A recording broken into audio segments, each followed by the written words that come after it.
Assalamualaikum second year, hope you all are doing well, and it's your computer class. Today the topic of discussion is time sharing operating system. What is time sharing operating system?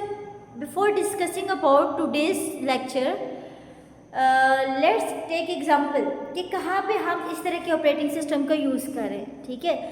सो आप अगर अपने phone की example लें, ठीक है, अपने computer या phone की एग्ज़ाम्पल लें, वहाँ पे हम क्या कर रहे होते हैं, एट अ सेम टाइम हम यूट्यूब पे वीडियो डाउनलोड पे लगा रहे हैं, व्हाट्सअप यूज़ कर रहे हैं, बैक एंड पे म्यूज़िक सुन रहे होते हैं। मीन्स दैट कि हम at a same time different task जो है वो एक सिंगल सिस्टम को असाइन कर रहे हैं, ठीक है। और एक सिंगल सिस्टम के अंदर क्या होता है, एक सिंगल सिस्टम के अंदर there is only one CPU, ठीक है। सिंगल सिस्टम के अंदर एक सिंगल सीपीयू को जब हम डिफरेंट टास्क असाइन करते हैं, so how is that possible कि एक सिंगल सिस्टम उन डिफरेंट टास्क को जो है वो फैसिलिटेट कर रहे हैं, ठीक है।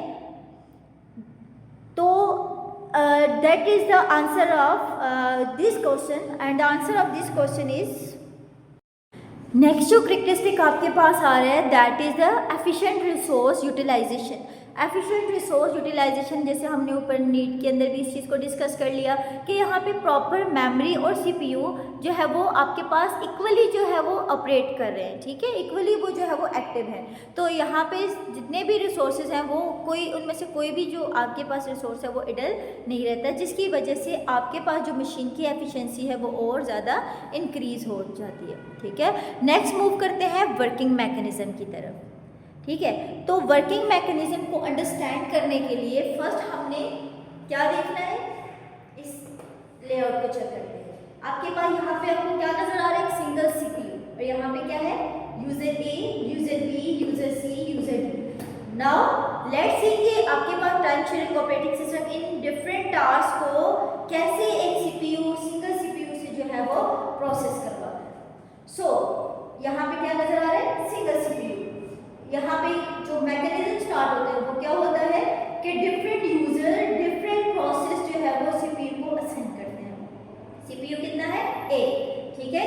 अब नेक्स्ट प्रोसेस क्या होता है, ये जो सीपीयू है इसका जो टोटल एग्जीक्यूशन टाइम होता है वो आपके पास इक्वल पार्ट्स में डिवाइड हो जाता है, ठीक है। अब सीपीयू को वो टोटल टाइम इक्वल पार्ट्स में डिवाइड हुआ, वो शॉर्ट पीरियड ऑफ टाइम, ठीक है, वो जो इक्वल पार्ट्स है, वो जो शॉर्ट बर्स्ट ऑफ टाइम है उसको हम क्या नाम देंगे, टाइम स्लाइस का। क्या नाम देंगे उसको हम, टाइम स्लाइस का। नेक्स्ट क्या होगा, सीपीयू की वो जो टाइम स्लाइस है वो हम हर टास्क और हर यूजर्स को जो है वो सेपरेटली क्या करेंगे, असाइन करेंगे। Is that clear my point.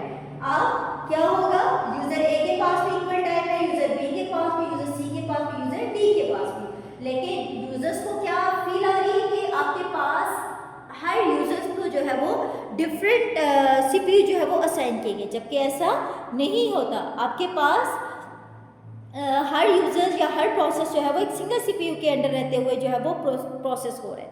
अच्छा, नेक्स्ट क्या होता है, आपके पास इक्वल टाइम स्लाइस इनको असाइन कर दिया, ओके। यूजर ए के पास जो टाइम है वो अपने टाइम के अकॉर्डिंगली जो है वो ऑपरेट कर रहा है, user B, user C, user D, ठीक है। अब नेक्स्ट क्या होता है, आपके पास ये जितने भी टाइम यूजर्स होते हैं ये मेमोरी में कैसे होते हैं, तो ये आपके पास क्या होता है, रेडी क्यू की फॉर्मेट में। रेडी क्यू क्या होता है, मेमोरी में आपके पास ये सारे के सारे जो है वो तय करते हैं आपके पास रखे होते हैं। अच्छा, one more interesting thing about time sharing operating system is that यहाँ पे हम बात करें कि आपके पास